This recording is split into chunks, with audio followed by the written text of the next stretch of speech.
Voter list থেকে নাম delete কার দায়? প্রশাসন, রাজনৈতিক দল নাকি সাধারণ মানুষের ভুল? ভোট গণতন্ত্রের সবচেয়ে বড় শক্তি, কিন্তু যদি সেই ভোট দেওয়ার অধিকারটাই কেড়ে নেওয়া হয়, যদি ভোটের দিন গিয়ে দেখেন আপনার নামই নেই ভোটার লিস্টে, তখন প্রশ্নটা একটাই, দায় কার? আজ আমরা খুঁজে দেখব কেন নাম ডিলিট হয়, কার দায়িত্বে এই ভুল, আর সাধারণ মানুষ কিভাবে নিজেদের অধিকার রক্ষা করবেন।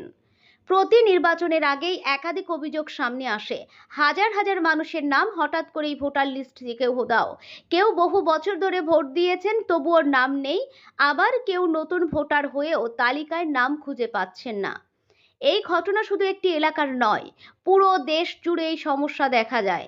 ভোটের দিন লাইনে দাঁড়িয়ে থেকেও ভোট দিতে না পারা, এটা শুধু হতাশা নয়, এটা গণতান্ত্রিক অধিকার থেকে বঞ্চিত হওয়া। ভারতে ভোটার তালিকা তৈরির দায়িত্বে থাকে ইলেকশন কমিশন অফ ইন্ডিয়ার উপরে। তাদের অধীনে কাজ করেন ব্লক লেভেল অফিসার, স্থানীয় নির্বাচন কর্মীরা।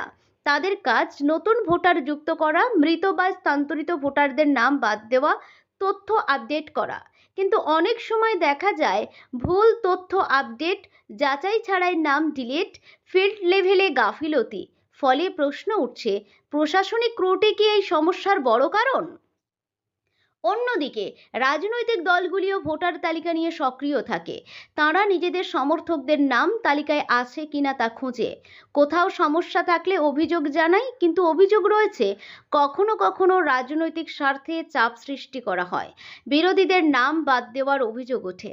যদিও এর সরাসরি প্রমাণ সবসময় পাওয়া যায় না, তবুও এই প্রশ্ন বারবার সামনে আসে, ভোটার লিস্ট কি সম্পূর্ণ নিরপেক্ষভাবে তৈরি হচ্ছে? এবার আসি সাধারণ মানুষের ভূমিকায়। অনেক সময় ঠিকানা বদলালেও আপডেট করা হয় না, নতুন করে আবেদন করা হয় না, ভোটার লিস্ট চেক করা হয় না। ফলে নাম পুরনো এলাকায় থেকে যায় বা সম্পূর্ণ ডিলিট হয়ে যায়। এখানে একটা গুরুত্বপূর্ণ বিষয়, ভোটার লিস্ট নিয়মিত আপডেট হয়, তাই নাগরিকদেরও সচেতন হওয়া জরুরি। নিজের নাম আছে কিনা তা আগে থেকেই যাচাই করা। ডিজিটাল যুগে ভোটার তালিকা অনেকটাই অনলাইন হয়েছে, কিন্তু তাতেও সমস্যা কম নয়। ডেটা এন্ট্রি ভুল, সার্ভার ইস্যু, ডুপ্লিকেট নাম শনাক্ত করতে গিয়ে ভুল ডিলিশন, এই প্রযুক্তিগত ত্রুটিগুলিও অনেক সময় বড় সমস্যা তৈরি করে।